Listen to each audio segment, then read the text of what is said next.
Sebuah video pendek viral di media sosial Instagram memperlihatkan seorang pria terbaring dan diduga sedang dirawat secara medis. Tertulis pada unggahan tersebut muadzin Masjid Rawdatul Islam di Sayat Pisau Carter.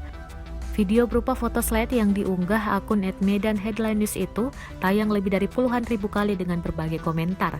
Dalam keterangan panjangnya disebutkan, pria itu muadzin dan nasir di masjid tersebut mengalami luka sayatan di telinga dengan pisau cutter oleh seorang pria berinisial MR pada Senin 20 September 2021 pukul 19:30 waktu Indonesia Barat.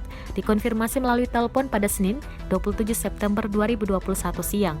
Korban bernama M. Sawalsah mengatakan peristiwa itu terjadi saat dia bersama seorang ustadz di masjid tersebut hendak makan malam setelah ada yang memberi beras 1 gone sebelumnya untuk dimasak.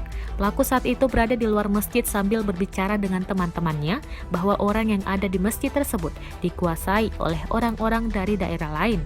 MR juga sempat membanting piring kaleng sehingga mengejutkan yang ada di dalam masjid. Mendengar ucapan MR, Sawal yang tersinggung disabar-sabarkan oleh seorang ustadz yang sedang bersamanya.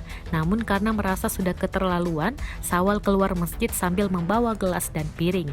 Saat itu Sawal sempat memegang tangan MR sehingga mereka berdua jatuh bersamaan dengan piring dan gelas yang ikut pecah. Akibat penganiayaan itu, dia langsung membuat laporan ke Polsek Medan Barat. Namun beberapa hari berlalu, dia belum mendapat perkembangan baru lagi dari laporannya.